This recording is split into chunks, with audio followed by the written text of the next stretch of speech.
All right, woo, hot mic. Good evening, everybody. So we are going live on Facebook right now. I've been asked to make an announcement. If you could, we have people coming in, just be welcoming, let folks in, either scooch in. Nobody likes to scooch to the middle, but if you can just make sure folks have a good seat. We are so happy that everyone is here.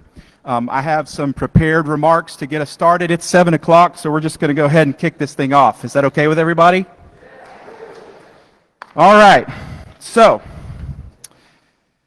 on behalf of the Williamson County Republican Party, our members, our candidates, and our moderators who will be out here in just a minute, we want to welcome you to this evening's Williamson County 2026 Republican Mayor Primary Debate. You guys realize this is the first time in 24 years that an incumbent won't be on the ballot. And I want everybody to understand something. One of the two people you're going to hear from tonight will be the next Williamson County Executive Officer. So the fact that you are here tonight and the fact that you're watching online and going to watch in the days to come tells what we as a county and as Republicans are all alike. We want to know what our candidates think. We want to know how they're going to lead, and we're interested. So I'm so grateful that you guys are here tonight in the room and online. We welcome those watching online, and we are pleased to have over 325 people on a Monday night come to debate. Give yourselves a round of applause.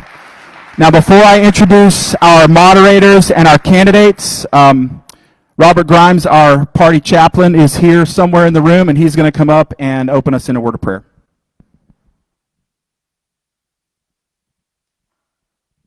Let us pray. Lord Jesus, we gather tonight celebrating that the tomb is empty, your resurrection is real, and your spirit is available to everyone. Lord, you alone are holy, sovereign, and worthy of all honor. You are the Prince of Peace, the one who holds every nation and every moment in your hands. As we begin tonight, steady our hearts and guide our words. Let what we say and how we speak reflect your grace, your truth, and your humility. May our conduct tonight bring glory to your name above every earthly concern. Lord, we lift before you the heavy challenges unfolding in the Middle East. You see every life touched by this conflict, every family longing for safety, every community caught in uncertainty. Bring peace where there is turmoil, mercy where there is suffering, and wisdom for those making those difficult decisions. Protect the innocent, comfort the grieving, and let justice and compassion prevail. We pray especially for the American service members and the civilians in harm's way. Place your protection around them. Give them courage, clarity, and peace. Bring them home safely. And let no more American lives be lost. Strengthen their families and surround them with your presence. In all of this, Jesus, we confess our dependence on you. Our world is messy, but you are faithful. Be glorified in this gathering tonight. Let your peace guide us. Yet let your truth ground us, and your name be lifted high. In Jesus' name, amen. Thank you, Robert. Now, I didn't introduce myself to you guys. My name's Tim Reno. I am the treasurer of the Williamson County Republican Party. And again, thank you for coming. So since I didn't tell you who I was, it's like, who's that guy up there, right? My wife did tell me don't try to be funny tonight, so I'm going to try not to be. I'm rarely funny. So let's get to what we're going to do tonight. We are here, and we're going to have about a dozen or so questions. It's going to be great. I'm trying not to do Trump. It's going to be great. We have a dozen or so questions. Both candidates will have a chance to answer all the questions, so it's not like one will get the question. A little while ago, we flipped a coin a couple times. The first coin flip determined who would get the first question, and the second coin flip determined who gets to close last. So we have the results of those coin flips, and our moderators will give you that information. They are going to run the show. So here is our format for tonight. Each candidate who is asked a direct question will have 2 minutes to answer. Then the other candidate will have 2 minutes to give their answer to that question, and then the original candidate will have 1 minute for any sort of rebuttal or response. So we'll go back and forth like that. Once we ask the first question, the second question will go to the other candidate, and we'll go back and forth like that until we get through everything. We have a little bit of a surprise question right there in the middle that hopefully is fun. So we have our moderators here tonight. So I want you guys, when I introduce the moderators, please give them a round of applause because they are volunteers. They agreed to do this on a Monday night, and we're so grateful. So let's give them a lot of love. Let's subscribe to their podcasts and their websites, and let's show them how much we appreciate them. Steve Abramowicz is CEO and editor of HeartlandJournal.com. He's the host of the Heartland Journal podcast. He was born and raised in the wine country of Napa, California, a graduate of USC. But I'll tell you that he understands what we mean when we say, please don't California my Tennessee. He gets it. Steve is also the founder and managing director of Mill Creek Financial Partners and the author of a new book, Songs About the Heartland, which is available on Amazon and a number of audio formats. So welcome, Steve. You can do it again. It's fine. E.J. Haust is the owner and founder of the DFM agency and the GetFoundEverywhere.com website. It is a local digital marketing agency based right here in Williamson County. A self-labeled political refugee from what she calls Minnesotistan. I think we understand what that means, right? She has worked for Republican candidates for more than a decade, and she has been a guest on many local and national talk shows talking about conservative issues. EJ does her part to hold back the advance of progressive ideology, right? And promote bold conservative ideas. Welcome, EJ. Now, yes. You know what? I was just told we need to do the Pledge of Allegiance. Is everybody okay with that? Let's do that. Let's stand. I pledge allegiance.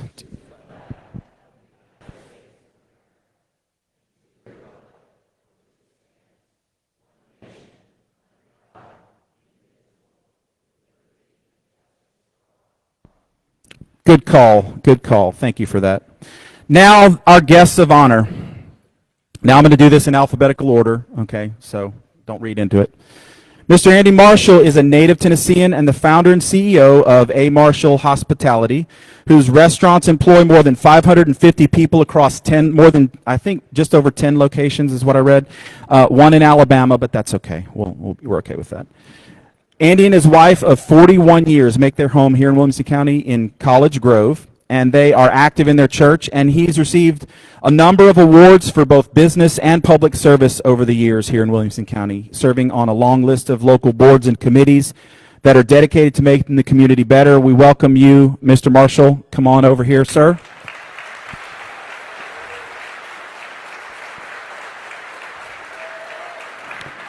Miss Mary Smith. Miss Mary Smith is our other candidate. Mary has lived and worked in Williamson County for more than 20 years. Together with her husband of 25 years, Mary has raised their 3 children right here in Williamson County from their birth in Williamson Medical Center through their K-12 education in our Williamson County schools. That's kind of rare, I think, right? Mary has held executive leadership roles in multiple organizations and currently serves in a leadership at Nissan North America right here in Franklin. She serves as a trustee for Williamson College, where Mary is committed to the development of future leaders. So thank you, Mary. Welcome. All right.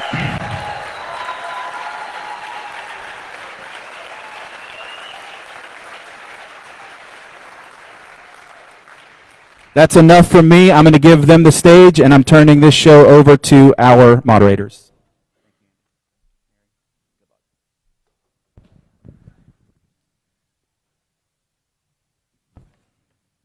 Hello, Mr. Marshall. Hello, Commissioner Smith. How are you tonight? Let's start with Mrs. Smith, Commissioner Smith. As you introduce yourself to us this evening, please tell us what makes you the best choice to be our next county mayor after 24 years. Okay, it's a little bit different, but I thought we were actually just going to have an introduction. But I'm going to go with what I've got here, and then we'll go into that. So I just want to say good evening, and thank you for being here. Many of you here tonight and those watching online may already know me, but for those hearing from me for the first time, I want to briefly share who I am and the legacy of service that guides how I lead today. I was born in Missouri to Gloria and James Gregory, the youngest of 4, and the only girl. My father served in the Department of Defense for 30 years, and my mother raised 4 children on a tight budget. But what mattered most wasn't what they did, it's how they lived. They lived their faith, practiced stewardship, and taught me that leadership means serving others, not yourself. In 2000, my husband Wade and I chose Williamson County, not just as a place to live, but to build our life. It's where we raised our children, where we work, where we worship, and where my path to public service began. Now we're welcoming the next generation, our grandson, right here in this same community. And it's not just the place, it's the people and traditions that make it special. Ice cream socials, tractor day, farmers markets, scenic drives, and holiday festivals, the moments that bring us together. But like many families, I understand the challenges we face. Traffic stealing time from families, rising costs putting home ownership out of reach, and our rural character slowly disappearing. And people feel it. I've sat with deputies working second jobs. I've heard from teachers making impossible choices. I've talked with families who can't afford to build on their own land. I hear you, I see you, and I'm running for you. So tonight, I hope that you not only hear my experience or my plan, I hope you hear my heart, because this is personal to me. Protect what makes this county so special, prepare responsibly for what comes next, and ensure more families just like mine can call Williamson County home. Mr. Marshall. Yes, thank you, Steve. Good evening, friends and neighbors of Williamson County. It's good to see y'all tonight. I stand before you not just as a candidate, but as a man who owes everything to this community. When I was 13 years old, my stepfather gave my mother a choice. Either I go or he goes. My mother looked across the table and said to me, "Do you have a place to go?" I was a young boy, scared, frightened, yet relieved that I was going to get out of that abusive situation. But by the grace of God, I landed here in Williamson County. This place didn't just take me in, it changed my life. It gave me a foundation and a future. Because of the opportunities this county provided, I was able to build something from the ground up called Puckett's. What you don't know or see behind the scenes is the weight of the responsibilities I carry every single day running a family business. When you employ 550 people, you learn to be steadfast. You learn to stay calm in the midst of chaos. And you learn that leadership isn't about making noise. It's about proven and trusted, doing the right thing even when nobody's watching. I'm running for the mayor, and I'm excited because our problems are fixable. Now let's be clear, not everything in Williamson County is broken. We have so much to be proud of, but to protect what we love, we need a leader who understands the issues from the ground up, not just from a spreadsheet. We must stay positive. We cannot lead from a place of fear. I'm a young man who found his home here, and I've spent my life trying to give back to the place that saved me. I'm telling you tonight, our best days are still ahead of us. My name is Andy Marshall, and I'm a businessman, a neighbor, and a leader you can trust to preserve, protect, and move forward this county we all love. God bless you all.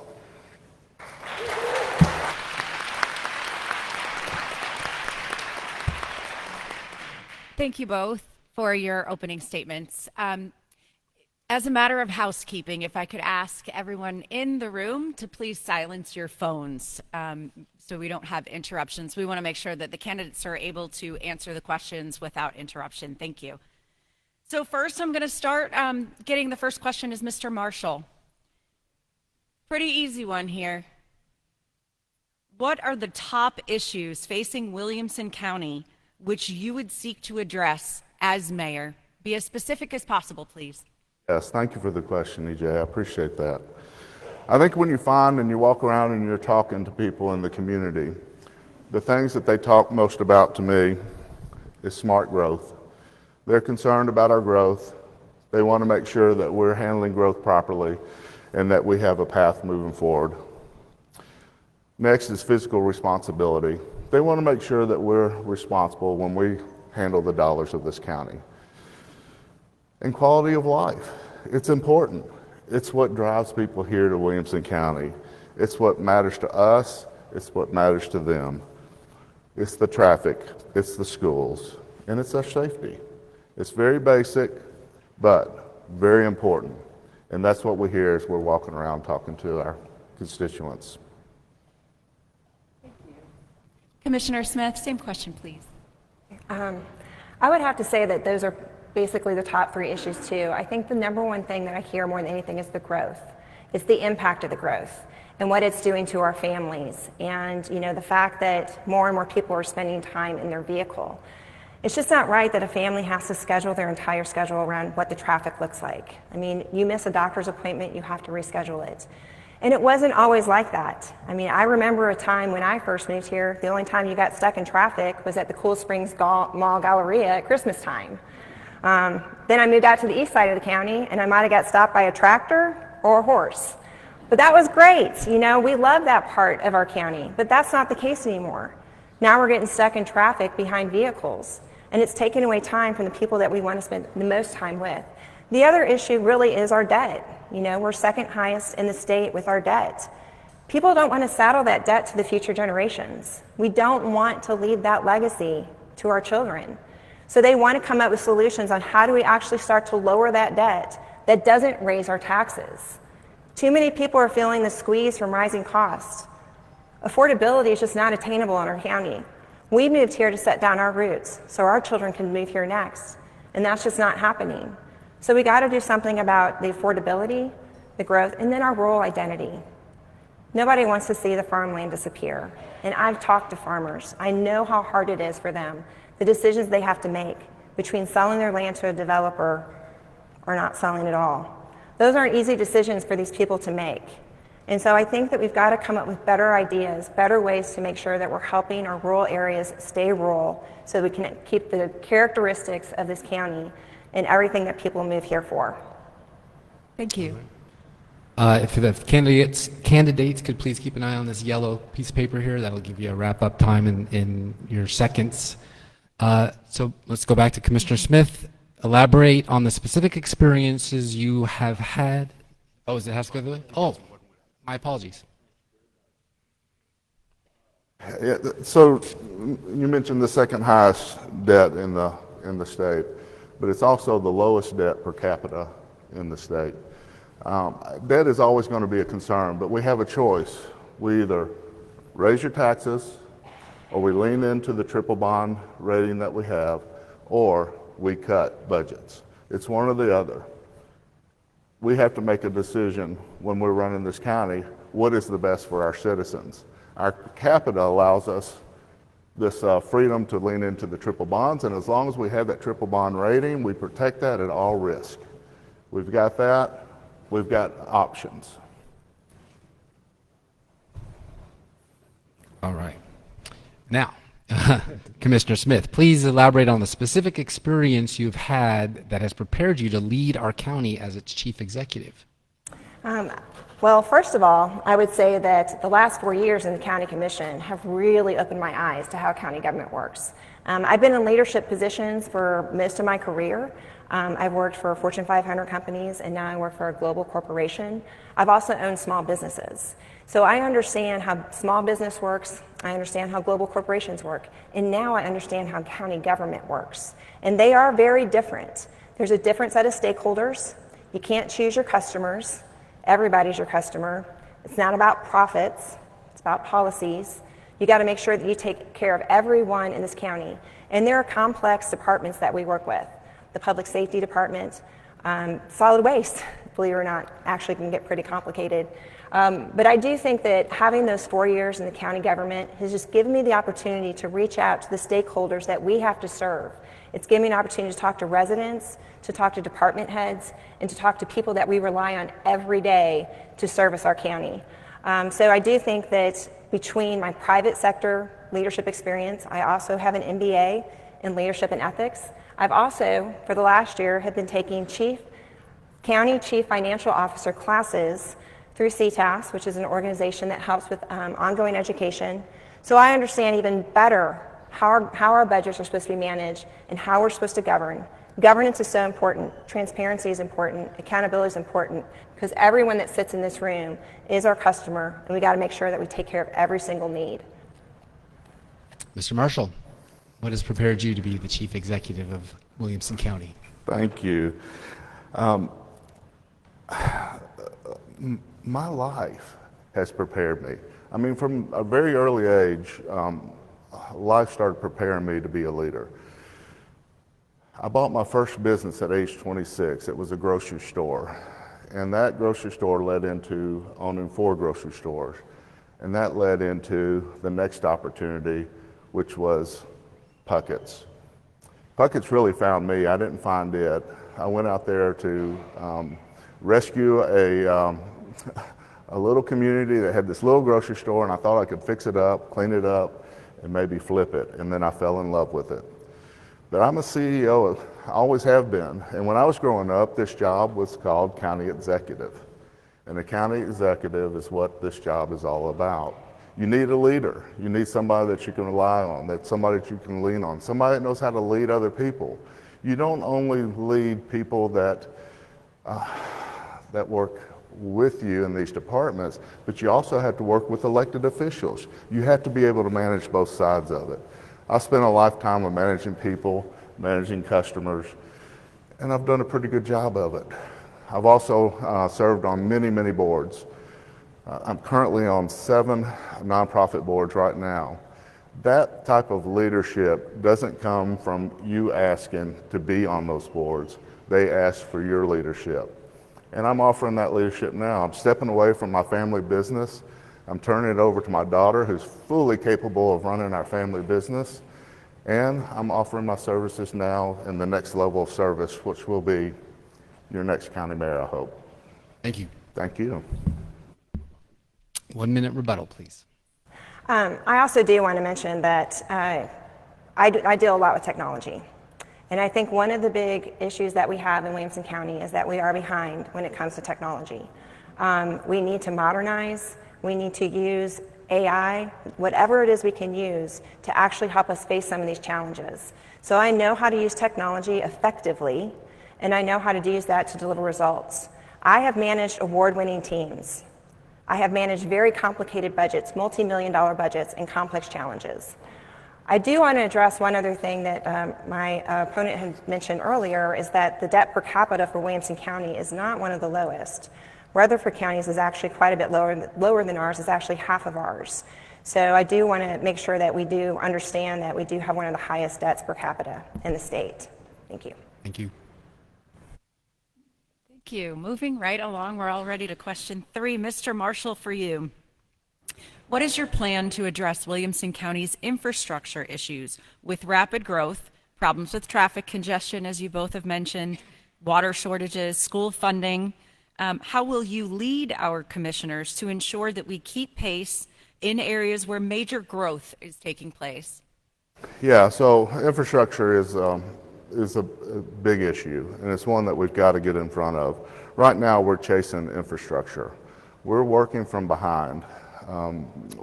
The state is somewhere between, depending on what publication you read, somewhere between $67 to $83 billion behind on infrastructure projects. Williamson County alone is $5 billion behind on requested infrastructures. Just last week, they tried to remove 5 of our projects off of the calendar. And if we hadn't got wind of it, they would have been removed.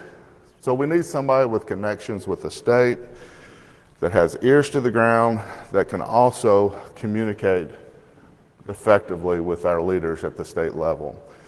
Our state's model is broken. It needs to be fixed. They know it, we know it. Can no longer build with cash only. They're going to have to come up with another model to move us forward. And we're going to have to help them get there.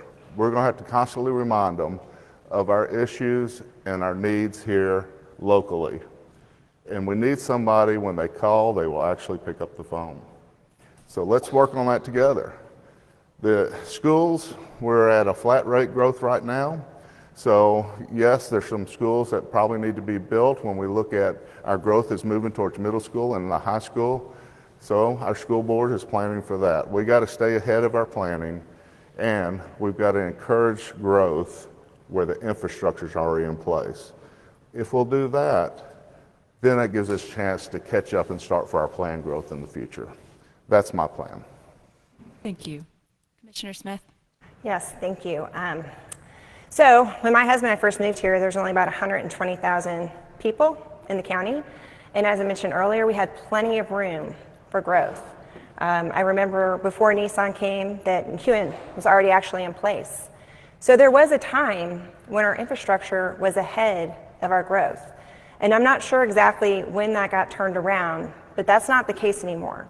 And infrastructure is more than just roads. It's our public safety, it's utilities, it's all the things that we rely on every single day to make sure that we can basically live our lives. So we've got to put a plan together. We've got to work with the state. Had a great opportunity to connect with people from TDOT. They've been very helpful for small jobs. They've been able to help with traffic lights. They've been able to help with paving and resurfacing. I have found them a very, very easy organization to communicate with. But they have challenges themselves. Even at the state level, it seems like there's a disconnect between economic development and infrastructure. So I think at the state level, we've got to work and advocate for getting that infrastructure ahead of our growth across the state. We're not the only ones that are dealing with this. On a local level, I do think there are some tools that we can use. As I mentioned earlier, there's technology out there. We can start to identify some of those bottlenecks on our county roads. I would love to work with municipalities and make sure that we are putting solutions together that we can handle here locally. We've also worked on the Greenways project, so in our local communities, we can actually look at ways to make mobility easier for local people. So there are some things that we can do at the local level that can also help alleviate some of the stress we're feeling overall. And I just want to say, I've been there, and nobody wants to miss the ball game. Nobody wants to miss somebody getting out on stage. Those are the moments that your kids look for you in the audience, and when they don't see you, those are not the memories you want them to have.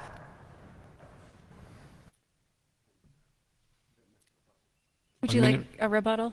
There are just a couple added things to that.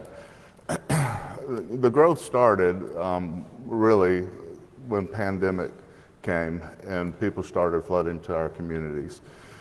We had planned growth in place, but they overwhelmed it, quite honestly. We had gone to the 5-acre minimum into the urban growth areas outside the boundaries, and unfortunately, that was done to encourage people to grow inside the city limits where the infrastructure was. But it grew way beyond that. It got out into the counties, and now we've got to get it under control. We have 110,000 commuters driving into Williamson County every single day. We've got to find a way for affordable housing. We've got to work with our cities to get that done, and we've got to make sure that we get as many people off these roads and not traveling in like they are having to now. Thank you. Commissioner Smith, as Republicans, we all agree that citizens deserve to know what their government is doing. As mayor, what steps would you take to ensure full transparency in Williamson County's budgeting, procurement, and decision-making processes, as well as public access to all records? Now you're speaking my language. I have to say, being on the county commission, that was one of the things that was probably one of the most frustrating, is not having information at my fingertips. Working in an organization like Nissan, you expect to be able to get to the information you need quickly so that you can make the decisions you need to make on a daily basis. That was just not the case. So I would love to see a dashboard where people could go in there and you could deep dive into every single department in our county and see exactly how your tax dollars are being put to work. I think that's important. We need full transparency. We need full accountability. It's not our money, it's yours. Everyone should know every contract we sign. They should know the details of that. They should know exactly how their tax dollars are spent. And so if we come to you and we have to raise your taxes, you're going to know exactly why. Because Costs are rising. But before we start raising taxes, we got to make sure that we're digging into the books, that we're looking for cost savings, and that we're doing this across the board, not just one department at a time. So I would love to see more technology. I would love somebody to be able to do self-service. We get a lot of requests as county commissioners for data. It'd be great to point them to a website where they could actually go and find that data for themselves. That was easy to use. The technology's there. We just have to implement it. Yes or no, do you support independent audits to address any potentially unethical activities? That's a strong word to say unethical because I hate to say that, but I live in the world of audits. That's a part of our everyday world at Nissan. So it is something that's just part of best practices, is to go in there and check. So whether I would do it because of something possibly unethical, I would probably do it just because I thought that there was something that we might need to look at, because maybe the numbers just aren't adding up to what they might be. Mr. Marshall, how about you? Full transparency? Yeah, so I think we start obviously with the website. I don't know how many of you have been on our website. It could use a little work. The little chat bot on there is not really a chat bot. It's a ask a question, go look it up in the website. So we got some work to do. But that can help a lot. That can help a lot with the communication. And when you have communication, then you don't have the mistrust that comes in. If people can actually find what they're looking for on the website, then that starts building the trust. Transparency is important, absolutely important. In my business, we run transparency on all levels. My staff knows exactly how our businesses are doing. We sit down with them, we go through our P&Ls with them because they help make the P&Ls. So we talk with them about it. So transparency is important, but transparency builds trust, and trust builds community. And so those are the things that I would want to work on. Those are the way I would like to address it, first with the website, then with the transparency that's requested. Hopefully that can be provided on the website, and then building the trust back. What about independent audits? Independent audits, you know, first of all, they're expensive. That's not an excuse, but they are expensive. And I would suspect, and I'd be surprised if our county government is not in a mandatory audit. Yeah, I'd be very surprised if they're not. If they're not, I certainly would be looking into it. All financials should be audited at some point, whether it's every year, not likely, but every other year. I mean, most of the nonprofits I work with, we do it at least every 2 years. 1 minute. We do get an audit from the comptroller every year. It's part of our budgeting process, but it's very superficial. It's more of a compliance audit, not really done a deep dive. But we do have an open position for an internal auditor for our county. It's been there for about 6 years. So, you know, maybe we can get a few folks to apply to that. That would be fantastic.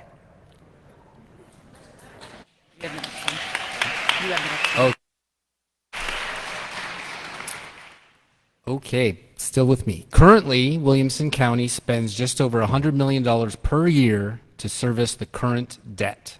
I'm sure you'd agree, Mr. Marshall, that this is a significant sum which could be put to use in many areas. What specific strategies would you recommend or implement where it is within your executive ability to reduce the county's outstanding debt while balancing fiscal priorities such as infrastructure, public safety, education, and economic development? Absolutely. So debt's always going to be a concern. It doesn't matter whether you're in business or whether you're in county government. You always want to make sure you're good stewards of your debt. Our current debt carries $150 million of that's carried by our hospital. That's good debt. We took that on. I say we, citizens of the county, took that on so the hospital could get the best rate they could possibly get through the AAA bond rating. That's going to go away one way or another. They're either going to pay it down and pay it off, or we'll see what comes next. For the rest of it, you know, being a good steward, I think, is what's important when you talk about the debt. When we take a AAA bond rating, and I feel like I'm in a position of defense here for something I've not been involved in, but I will say, digging in, here's what I see. We can take our debt for schools to a 40-year AAA bond rating. They've been choosing to do it on a 20-year bond rating, and they've been accelerating that every chance you get. I think that's being good stewards of our debt. That's the way I would choose to handle it myself. Then we need to look at, you've got a choice. You either lean heavily into the AAA bond rating and you protect that at all costs, or you raise taxes. If you're going to raise taxes, you better have a great story to go to when you raise taxes. You better have the need, and you better have the way to communicate it, or you're going to be out. Lastly, you can look at it as, if you're not going to raise taxes and you don't want to do AAA bond rating, you've got to cut budgets. But then that gets into the quality of life. You start cutting budgets, then we start worrying about our schools. Are we going to have the quality of schools that we've built that are so wonderful for us? Safety. All of that starts getting jeopardized when we start cutting deep into budgets. Thank you. Commissioner, what specific strategies to reduce debt? Well, first of all, I want to get us from being the second highest in the state. You know, I'd rather us be first in discipline rather than second in debt. So I've thought a lot about this. I know a lot of people are going to say, oh, there's that commissioner. She's making a big, hoopla about the debt. But I think as a conservative county, I think we should be concerned about our debt. I think as the member of the budget committee, I did start spending a lot of time looking line by line to see where we could save money. And I'm not talking about cutting things. And to everyone out there who's heard the lie that I'm cutting the highway department, I want to set the record straight. I am not cutting the highway department, and I am not cutting Parks and Rec. As a matter of fact, I believe that Parks and Rec is one of those areas that we could actually start to increase our revenue. Right now, Parks and Rec is about a $22 million operational cost in our budget. It brings in about $13 million. I love our Parks and Rec. Our kids played sports at Parks and Rec. We're a member. I'm a member. That's about a $9 million gap between what it cost us and what it brings in. With the Ag Center being part under Parks and Rec, I think that's another avenue that we can start to look to increase our revenue. Just think about what we could do with that extra $9 million. The raises that we could give to our law enforcement, beginning a fire department in our county so we don't have to rely on volunteers. There's a lot of things that we could do. We could start paying for some of our capital expenses versus putting them on the credit card. Our AAA bond rating's great. That's just a tool. It shouldn't be our backup plan. Mr. Marshall? Yes, thank you. I will say short-term solutions are not a fix for long-term debt. You've got to really attack debt for the long view. If you don't, you're going to end up making some choices in the short-term run that cost you the very next year. Thank you. Just this last year, we took our budgeting number from 92% of the dollars coming in, and we raised it to 94% operating budget, leaving us less cushion. This year, we're having to turn right around and ask for 5% budget cuts so that we can get the raises that the employees of this county deserve. That's a short-term solution, but it causes a problem the very next year. We've got to work on those things. We've got to look further down the road than simple solutions of cut this, cut that, and then let's just end up in the same position the next year.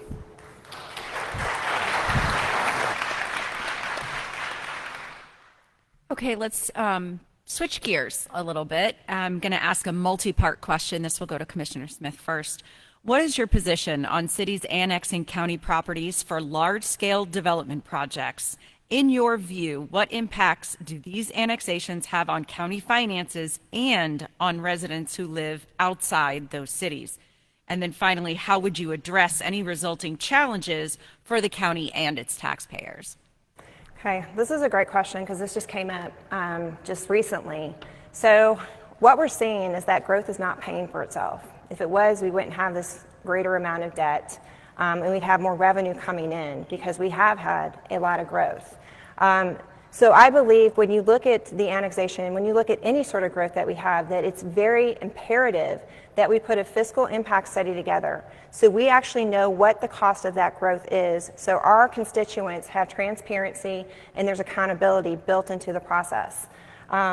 We do have some interlocal agreements. We do have an ability to work with our municipalities, but I don't think we've actually sat down and looked at the numbers.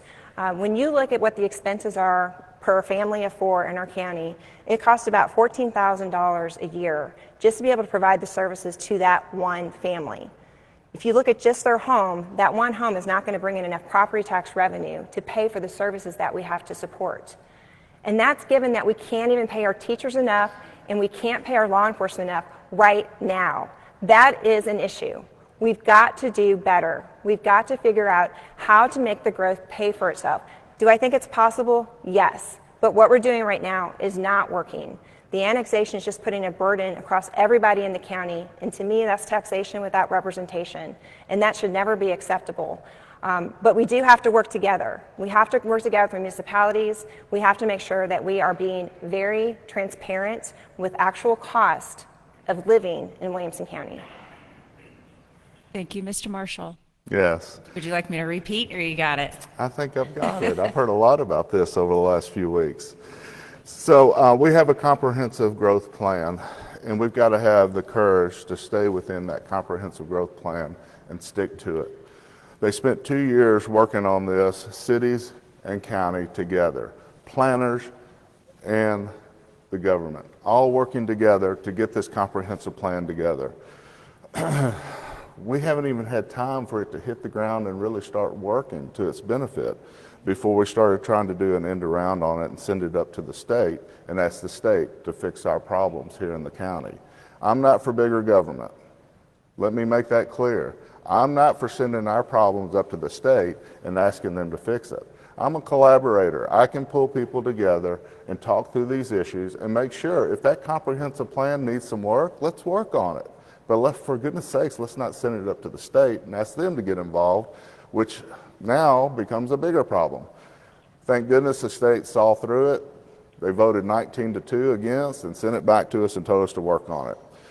So I also believe we got to protect people's property rights. There is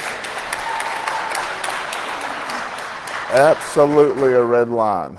We cannot impose our will on individuals' property rights. If you're within the urban growth boundaries, you will never be annexed unless you ask to be annexed, and that will never happen. That's your call. That's not the city's call, and we'll make sure that that stays that way. And lastly, we've got to have courage. We've got to have courage to preserve and protect the rolling hills of Williamson County. That is our culture. We can't lose our culture. We can't lose that ag center. We lose that ag center, we lose 4-H, we lose the rodeo, we lose our culture. Let's fight for what's Williamson County.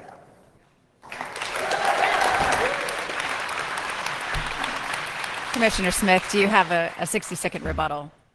And I believe the county growth plan is a useful tool, but like any tool, you have to continuously look at it and see if it's working. Somebody who's a technologist will constantly have to look for improvements. And I think what we found with the current tool is that there's definitely people in our community who did not feel like it was working. So we've got to look for improvements to the communication. Nobody's talking about taking anybody's property rights away. What we're talking about is making sure that the people who already live here today are being considered. Make sure that they understand that they are going to be paying for any higher density. Annexation of a single property is not the issue. Annexation and higher density is the issue. And we've got to be honest about that, and we've got to be courageous to actually be able to listen to our constituents and make sure that their thoughts are being heard across the board. Okay. For the next 2 questions, we'll turn our attention to recent mailers sent out by each of your campaigns, and we'll give you an opportunity to elaborate on one or more elements of those mailers. We'll start with Mr. Marshall, and Aaron, you can Yes, praise this it. is the props part of the program for everybody. So in a recent mailer, sir, You mentioned that you would, and I quote, run county government like a business to manage growth and protect taxpayers.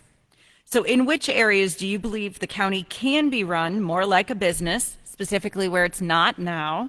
And what specific changes you would make to put the organizational and fiscal house in order? What we're looking for here is very specific things.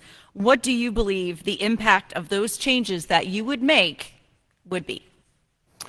So running county like a business is a philosophy that I think most people agree with. This country was built on business people stepping forward to run this country.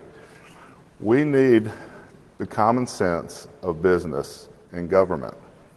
You asked for specifics. Specifics is I think you would find the relationships that I've built over time give me leverage of conversation. That leverage of conversation keeps the doors always open, keeps the conversation always available. That's going to matter as we move forward when we talk about how we're going to move forward with not only what we have in front of us right now, but we've got a lot of other things that we're going to have to work on. Specifically, on business, we communicate. We talk through our issues, we work through our issues, and we don't kick the can down the road. We're problem solvers. We got a problem, we work on finding a solution to the problem. That's how I'd run the county as a business. Thank you. And for your notes, we won't be having a rebuttal on this one. All right. Mrs. Smith, in a recent mailer, you mentioned the combination of your accomplishments as a county commissioner combined with your business leadership experience and pledged to support growth with guardrails to protect our rural character with responsible planning. As there will always be an appetite for growth and progress, population basically doubled under the last mayor's 24-year tenure. Please elaborate on what some of those guardrails might look like and how your strategies differ from what we're currently doing, and more importantly, why you believe they'll work. So to me, growth with guardrails means that you're actually putting your infrastructure before your new development. The last thing we want is for a new development to come online and not be able to provide the services that they need. So you've got to make sure that you're putting policies in place to make sure that that is happening. So you got to look at your planning, you got to look at your zoning, and you got to see if there's ways to actually make sure those prerequisites are done. We work with our developers. We make sure that if traffic's going to get worse, that we're looking for ways to mitigate that. We've got to find ways to make sure that people can still get where they're going and we're not creating more bottlenecks with that growth. So that's going to be collaboration. We've got to collaborate with the developers. We've also got to collaborate with the people that provide the infrastructure. If it's TDOT, we got to make sure that we're looking at their plans. Guardrails also means that we do development where infrastructure might already exist. So that's a lot easier to do than going out and building on new land. But we want to make sure that we are keeping our rural identity. A lot of people move here for that identity. And so we got to make sure that any of these decisions we make, these are going to impact the characteristic that so many people move here for. In that landscape, in those farmlands, it's not our land. We can't say you can't develop it. But if there's a way that we can do that and we can help people understand, what kind of decisions that they're up against, that I think we need to look at our planning, we need to look at our zoning, and we just got to make sure that whatever we do, we're doing it deliberately, thinking about everyone that it impacts, and that in the end, everyone is happy with the outcome.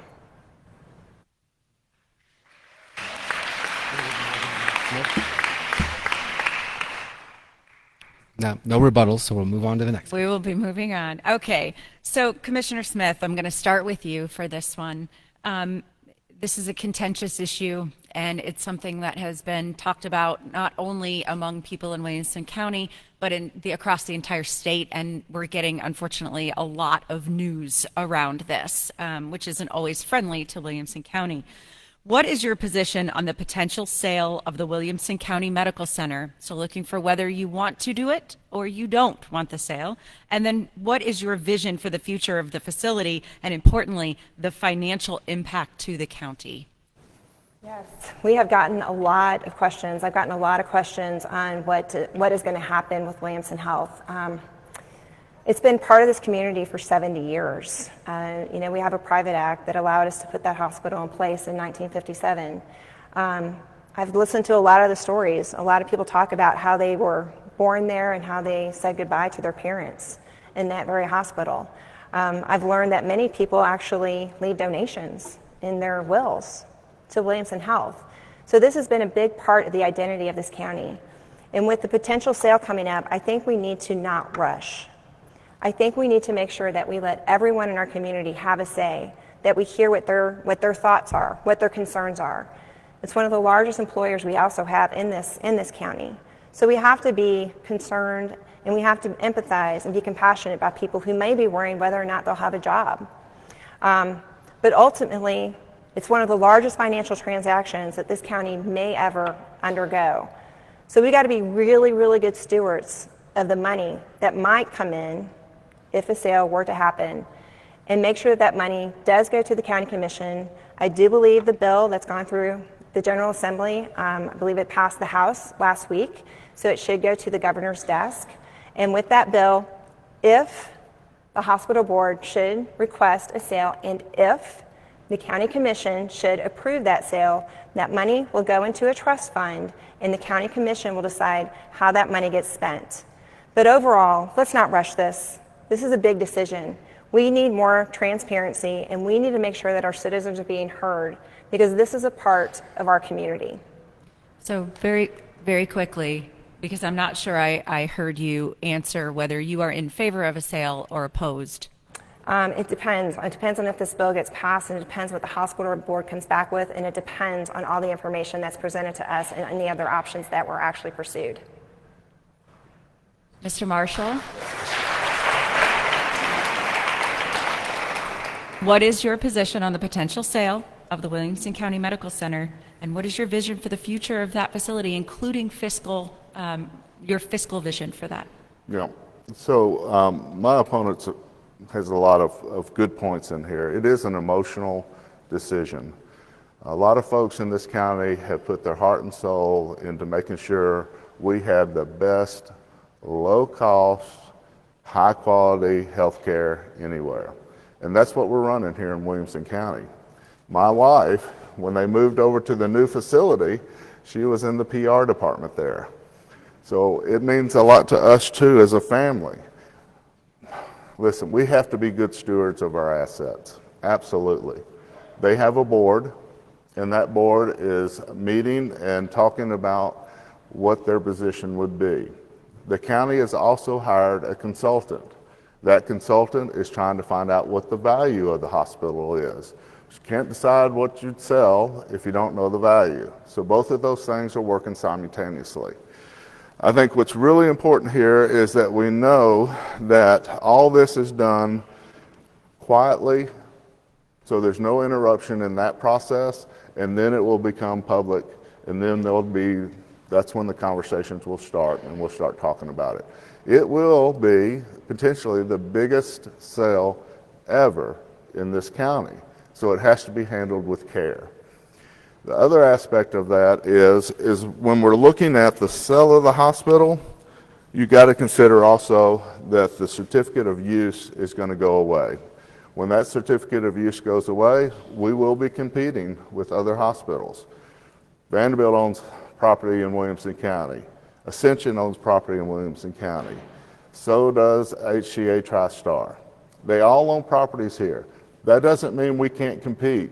That just means that's the reality. They won't have to ask for a certificate of need when that expires of whether or not they're going to build a facility here. Again, I'll ask the same follow-up. Are you in favor or opposed? I could not possibly even answer that without the studies coming back from the board and from the value of it before any kind of answer would just be a shot in the dark. I love what we're doing at Williamson County Hospital, and I love the way they provide the best care that you could possibly get in a county hospital. Fair enough. Thank you both for that very difficult question.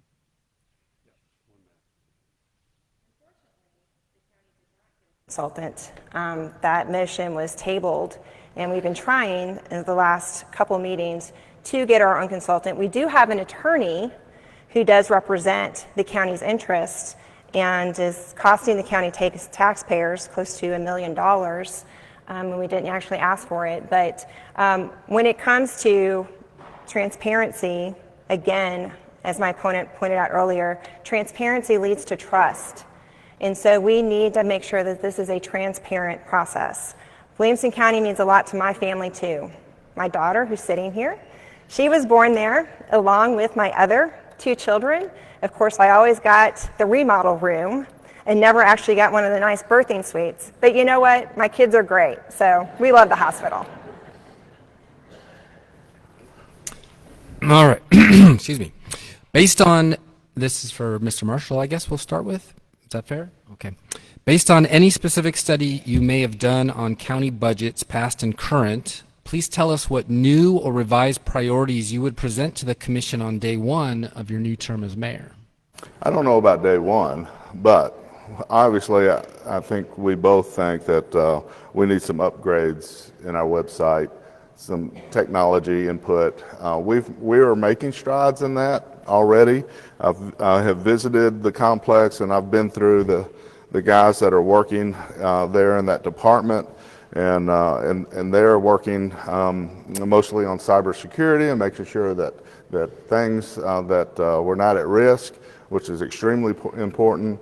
But there are some more things that can be used as AI has improved so much and gives you so much more information that you can use and you can get quicker. And communicating between departments, I think, is essential. So I've also sat through some meetings, as you have, and seen some flaws in our just basic use of technology. So yes, there's some improvements there. I also think we need a coordinated PR person. Each department pretty much has their own PR department, but there's no coordinator. There's nobody really coordinating and communicating each one of those departments. I think we can do a better job communicating to our citizens if we have a coordinated effort and somebody is sending out that message. It's extremely important. I mean, as I have visited, I see some of our firemen here, as we have visited around the fire halls and we've talked to a lot of our volunteers, you'd be surprised at the number of citizens that have moved to this county that aren't aware that in the unincorporated area, we're a volunteer fire department. Those guys are extremely proud. They tell me they got great equipment, but there's more work that needs to be done there for them. Some of the facilities are lacking, and I want to make sure that we start a path to get that right. Mrs. Smith, any new and revised day 1 priorities as mayor? Well, first off, after being on the budget committee and actually sitting through purchasing and insurance committee meetings last year, there were several areas that were proposed to us. We have a really, really, really smart citizens here, and our constituency is like top notch. And there's definitely been proposals that have been brought to us that I think we need to further investigate, especially around our self-insurance plan. I think there's huge savings there. Our self-insurance plan is over 10% of our budget. $114 million is what we spent to our third-party administrator to administer our health care cost. It's about $40 million more than what Rutherford County spends on health care. I've actually done a deep dive. I do use spreadsheets. I actually find them very helpful in decision making. So I actually have downloaded all 95 counties' data from the comptroller site, who does an amazing job of collecting that data across the state. So I've been able to look and see like some of the spending trends in other counties and areas that we might be able to explore to see if that money can be saved. We also need to look at the revenue side. Are there ways to increase our revenue without going to property taxes? To me, property tax increase should always be the last resort. So we've got to exhaust those revenue streams. We've got to see, like I mentioned earlier, are there possibilities of making our assets more profitable so we can cover the cost of some of those quality of life services that our county supports. So I do think that those are areas that we need to look at. But ultimately, I really want to get over the cycle every single year. Our sheriff and our school coming in and saying, how are we going to pay our people more? Everyone deserves to be paid a competitive pay rate. We've got hard work to do, but our county is too affluent, the cost of living is too high. We have to make sure we're taking care of the people who take care of us.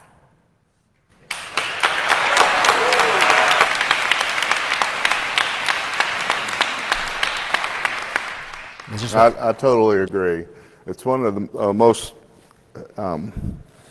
aggravating thing to have conversations when you walk around the county complex and you start talking about how are you going to get us raises? How are we going to get there? There's a path to get everybody to the 75% tile.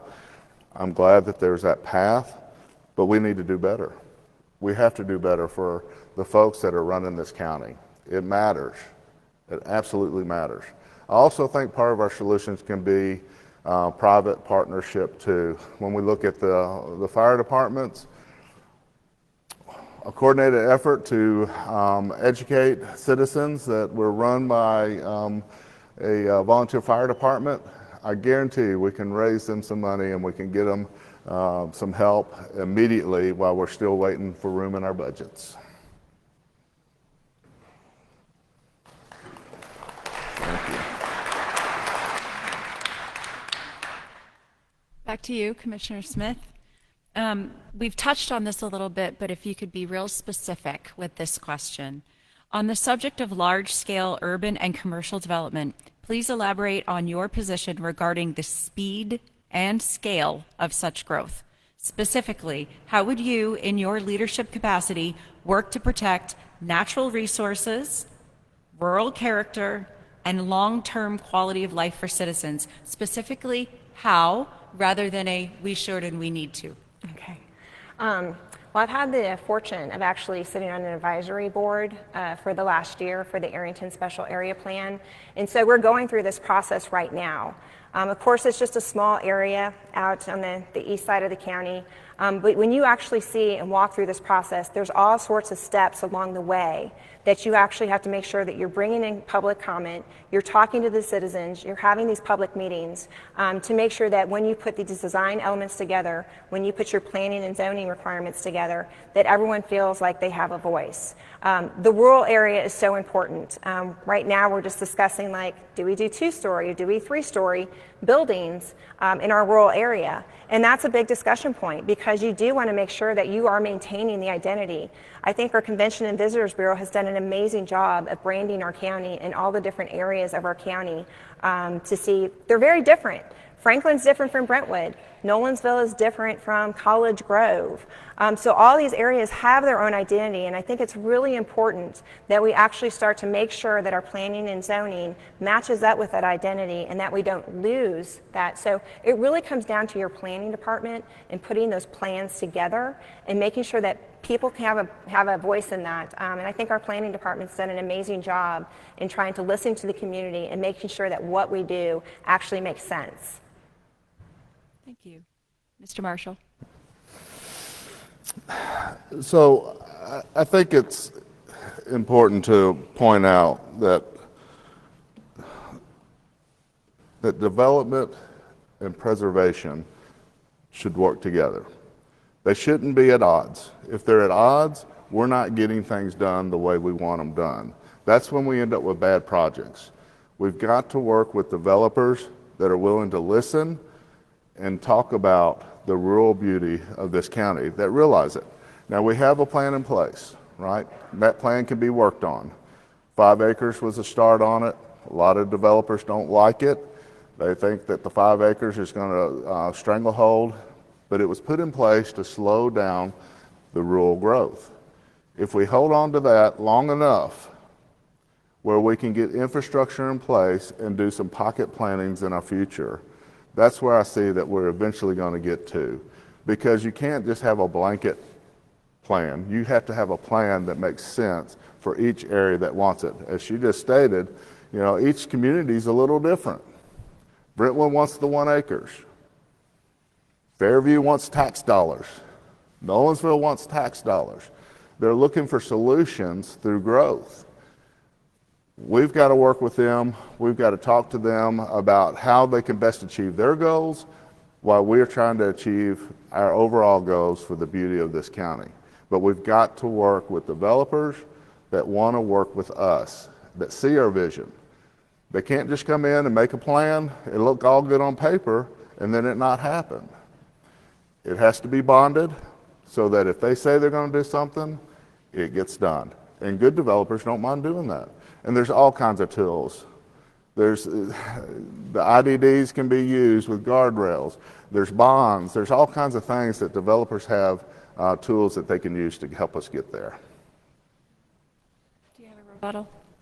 Yes, thank you. I do think that Mr. Marshall did make a good point. I do think that when you look at the comprehensive growth plan, we are doing that on every 5 years.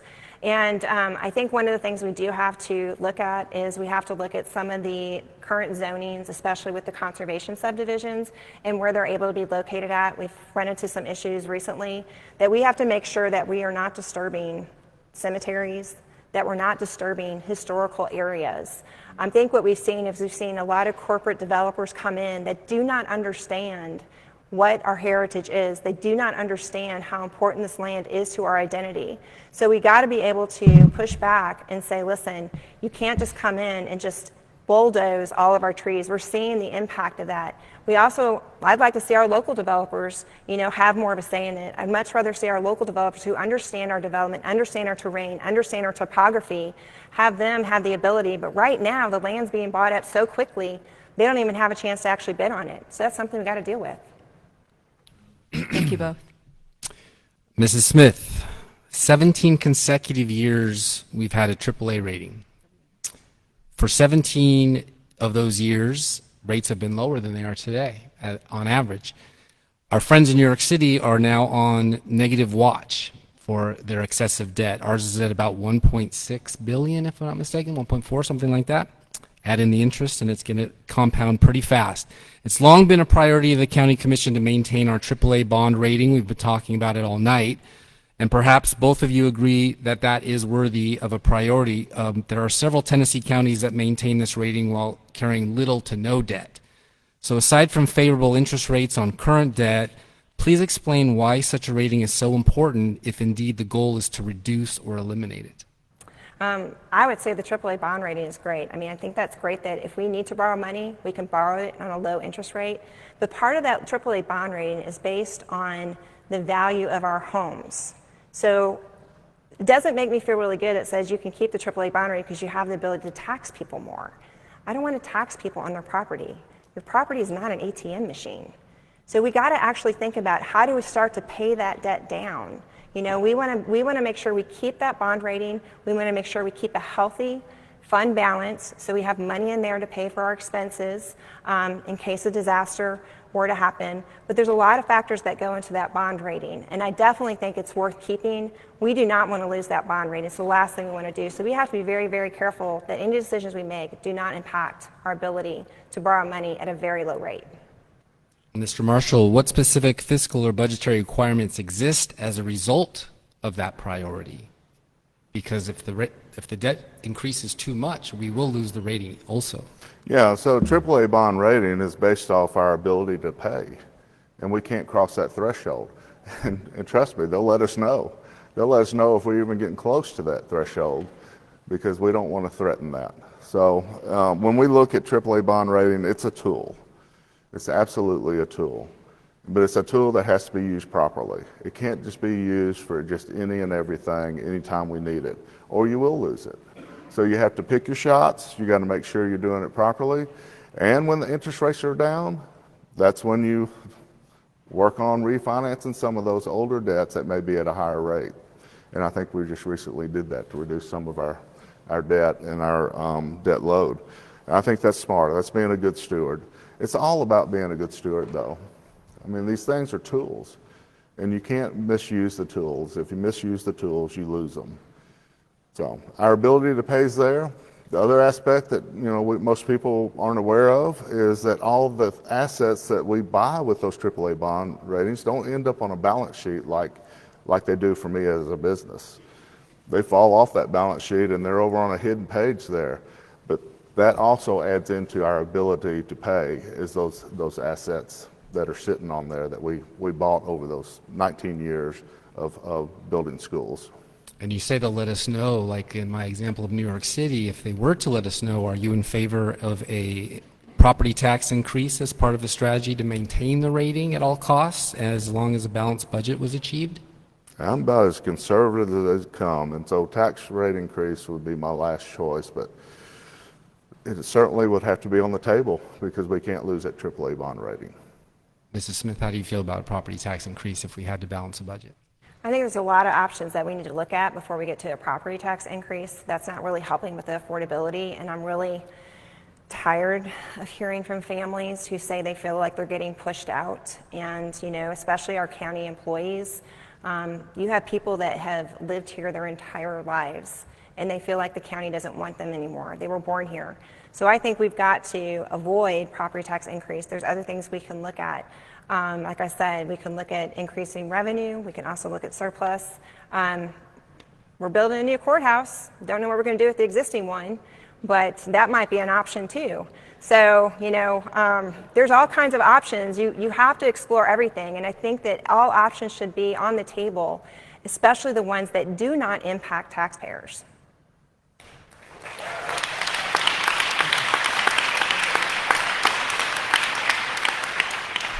We're running a little ahead of schedule, so I'm going to ask a question here. Quick answers would be great.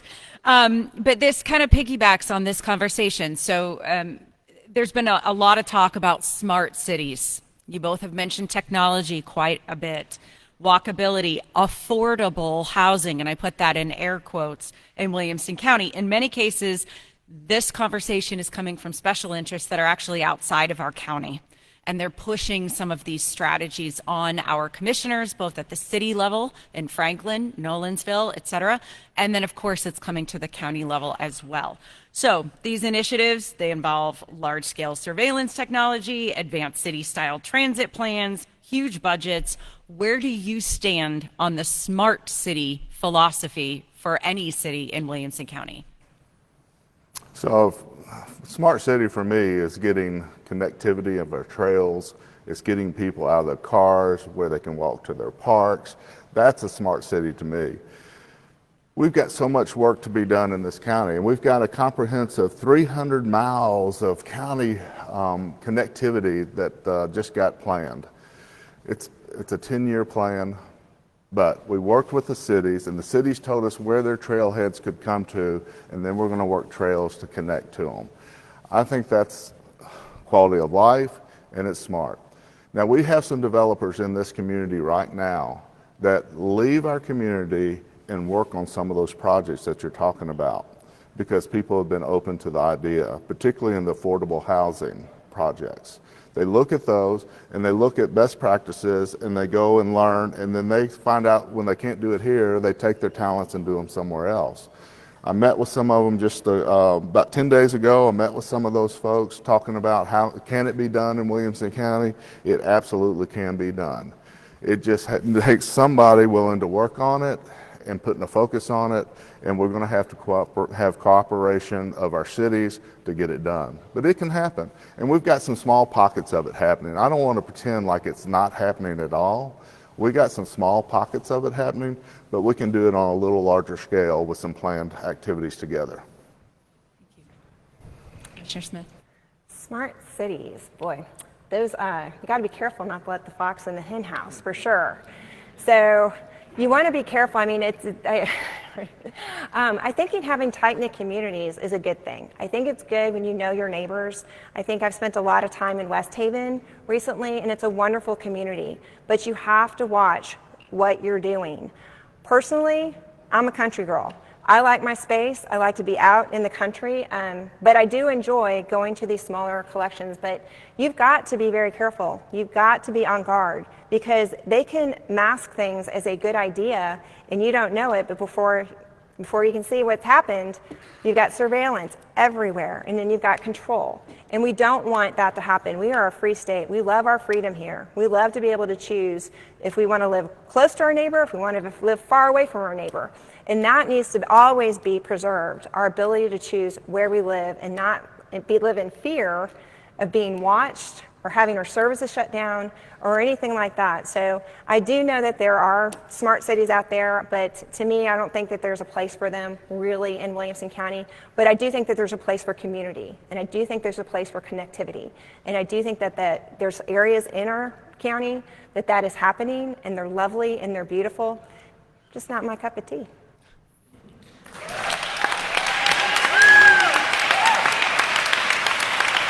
Mr. Marshall. Where it can work and where I think we could use it is in our traffic. You know, smart cities can also use the simultaneous lights, but we have to get the cities and the county all working together to have that happen.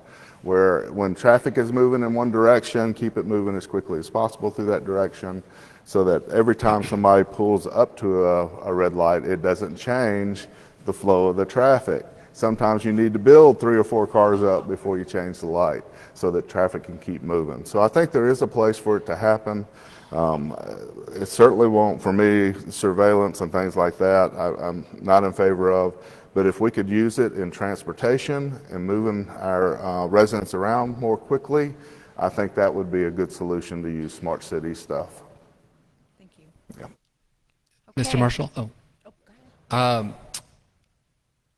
Williamson County, we all agree, is very special, and I was dwelling on the AAA rating for our county because there's only 2% of the counties in America that have that, and there's only 1% of the cities that do, and Franklin happens to be one of them, and then there only happens to be 13 states, and Tennessee is one of them too. So we have a very special place in a very special place. Given that, what role do you think the county mayor and the city of Franklin mayor will have going forward in relationship to protect this growth, to maintain this quality of life, as well as sales taxes and tourism dollars? Yeah, well, I mean, it's pretty evident that everyone else around the state and around the country looks at Williamson County and wishes they were Williamson County. So we have things we got to work on, but we've got a lot of things right here, and we need to keep things moving in the right direction. When you talk about collaboration, that's a strength of mine. Working not only with Franklin, but we got to work with every municipality in this county to make sure that we're all working towards achieving greater things for Williamson County. And so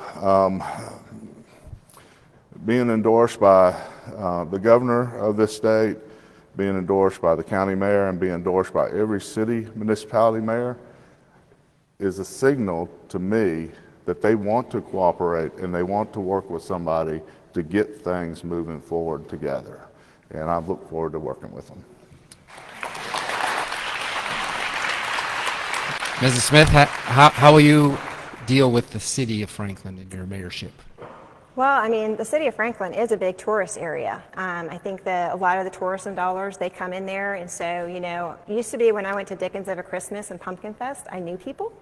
Not the case anymore, mostly tourists. But that's okay, because they come and spend their money and then they go home. So not a problem for me at all. We've got the Buttercup Festival coming out in Nolensville, anybody that's interested. So it's a great one to go to. But I do believe that, you know, I am strong at collaboration. And I do think that I wouldn't have gotten as far in my career at a global corporation or at a Fortune 500 company if I did not know how to lead teams and I did not know how to collaborate. So I do, but I also know how to push back. And I also know how to make sure that everyone feels like they have a voice. And you have to be courageous and you have to be willing to stand up, even if you don't agree. I have no problem working with any other municipal leaders. We can always sit down. Every time I've talked to anyone, it's always been respectful. Everyone's willing to listen to ideas. And, you know, I'm okay, because I got great endorsements from the people of this county. So I'm good. Mr. Marshall, anything to add? Yeah, you know, just a couple of things when we talk about tourism. Tourism is extremely important, not only to our county, but to our state. And sales tax dollars that are driven out of tourism keeps our property taxes low. We have the lowest property tax of any county we touch. That's incredible, folks. Any county that we touches Williamson County has a higher tax rate than we have. A lot of that's due to our tourism dollars, the sales tax that we drive, as well as our property taxes that we have enjoyed as they have continued to raise over my careers of buying and selling homes. It's been a blessing. Okay.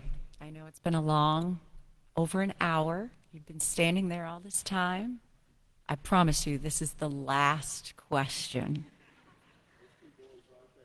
Excited. Commissioner Smith, we'll start with you. What do you see as the most significant divides within the Republican Party here in Williamson County, if any? And what steps will you take as the mayor to help bridge those differences and promote greater unity moving forward? We've definitely had our differences. I think you find that when you're conservative. We're pretty stubborn. We like our ideas. But I think for me, I don't know, the first thing I thought of when you said that is that I think of the example that my father was to me. His favorite scripture was Micah 6:8. I lost my dad about 6 months after I got elected to county commission. And that scripture is something I've always taken to heart. And it says, act justly, love kindness, and walk humbly with your God. That's who I am as a leader. I think it's who I am as a person. I don't want to be the divisive one. I want to be a bridge builder.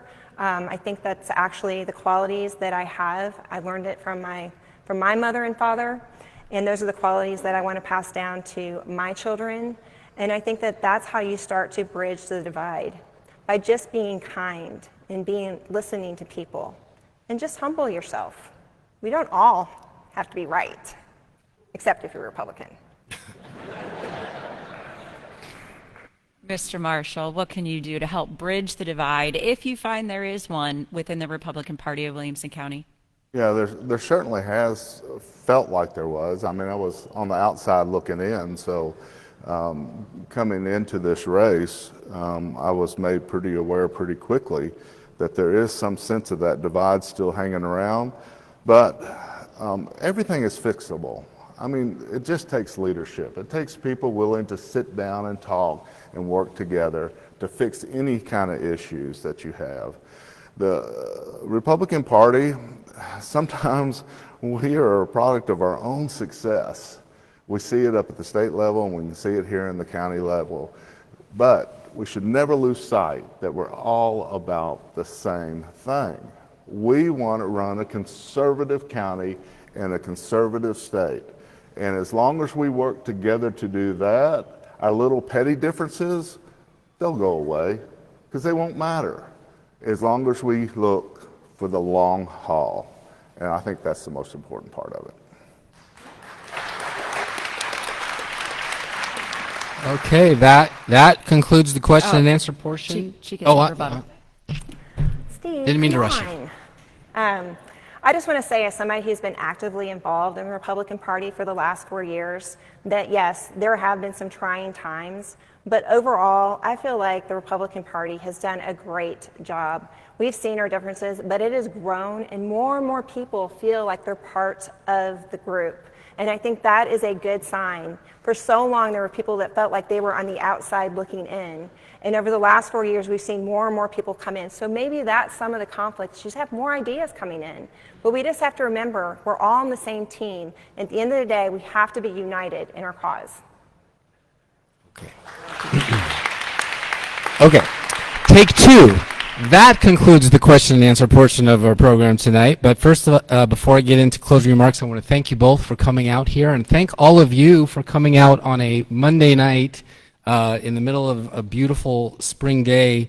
This is anticipated, they say, to be a low turnout election, and I hope that isn't the case, and maybe this is an indicator that that is not true.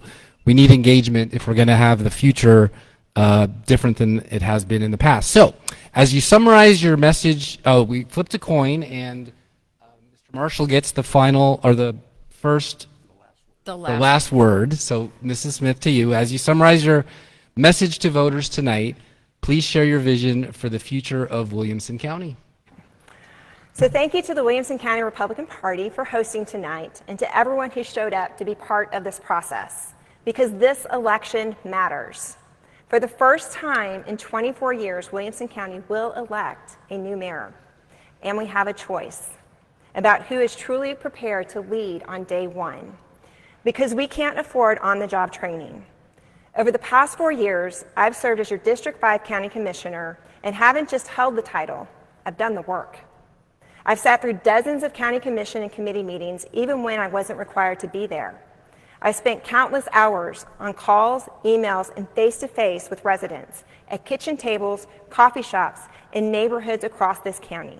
I've shown up again and again because you cannot lead what you don't fully understand. I've dug into our budgets, analyzed our numbers, met with department heads, asked hard questions, made tough decisions, and delivered real solutions. Not from a distance, but on the front lines of county government. That's what Ready on Day One looks like. And I bring something else. Over 3 decades of private sector leadership.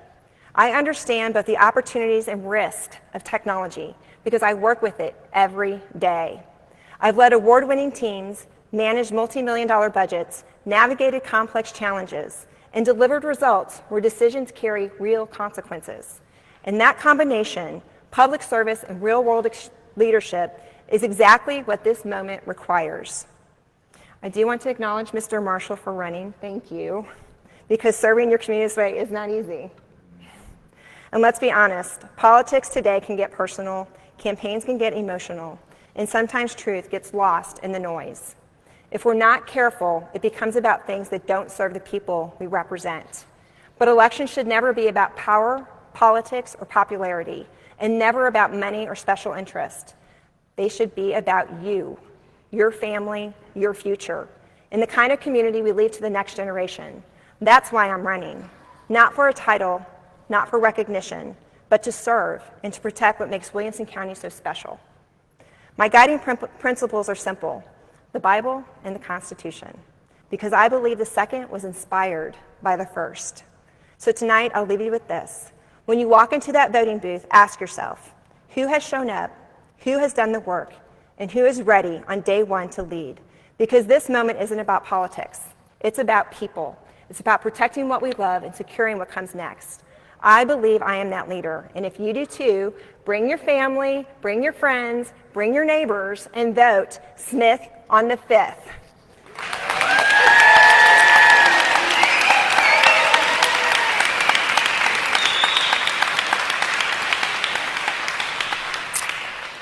Mr. Marshall, 3 minutes, please.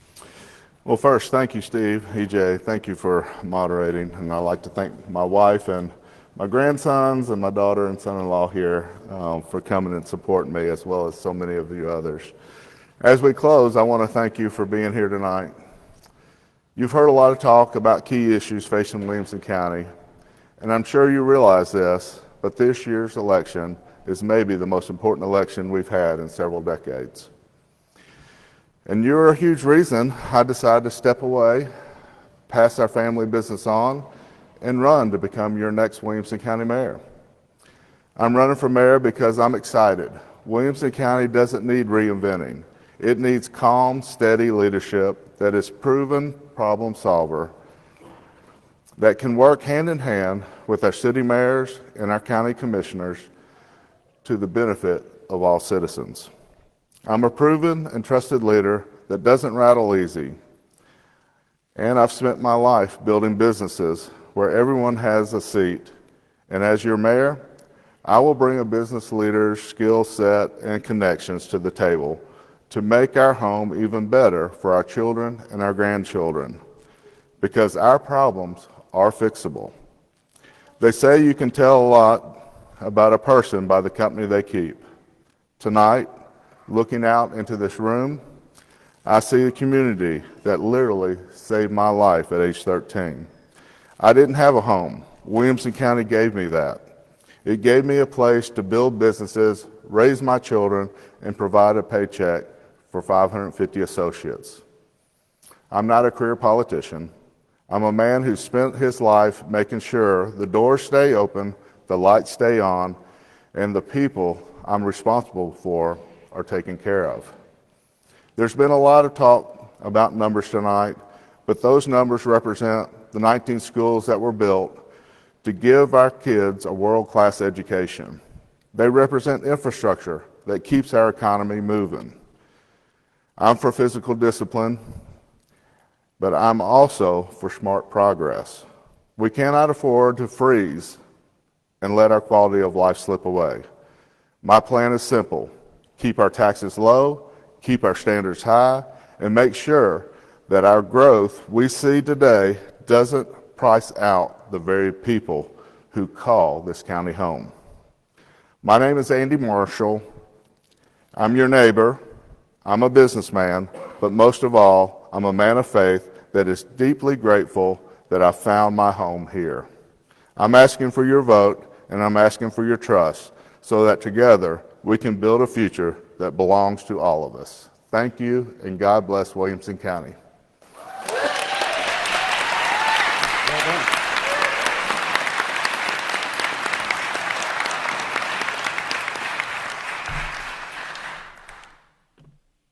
Wow, thank you very much. Ladies and gentlemen, I'm Steve Hickey. I'm the chairman of the Williamson County Republican Party, and I'd like to just say we are so blessed to have two such quality people running for mayor of this county.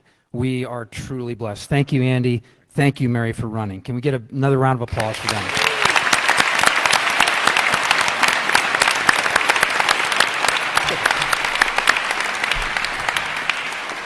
I'd like to thank our two moderators, Steve and EJ, for your tireless work in preparing for this. I talked with him earlier tonight, and I said that they are going to lend a level of integrity and gravitas to this event that would be unmatched. And I think you all would agree with me that they did an outstanding job. Thank you both. I'd also like to thank Parish Presbyterian for providing such a wonderful venue tonight. This was a great venue, and we packed the room. I think we had over 300 people here tonight. So thank you to Parish Presbyterian.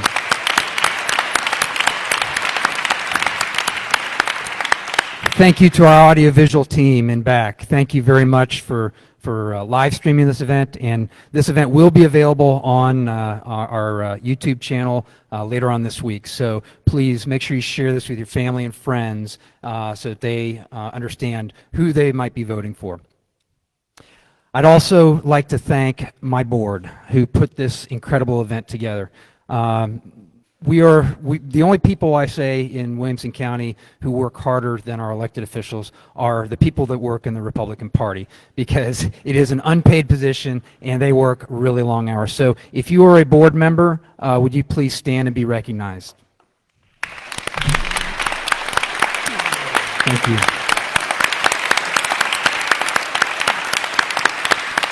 I'd also like to thank our outstanding volunteers who helped this evening and who help all the time. So if you're a volunteer with the Williamson County Republican Party, thank you. Finally, I'd like to thank you, the voters. We are a citizen-centric party. We respect and we appreciate our elected officials, and we very much appreciate our candidates for office. But at the end of the day, you are why the party exists and why our government exists, is the people. So thank you all for coming out tonight. Thank you for people who are watching live stream for engaging and learning the issues. We want you to vote, but we want you to vote informed. So please, again, share this with your family, share this with your friends, and stay engaged after the election. Stay engaged with your elected officials. Make sure they understand what your priorities are, because your priorities need to be their priorities. So thank you all for coming out tonight. Thank you for a wonderful event, and make sure you vote in this very important election. Thank you. Good night.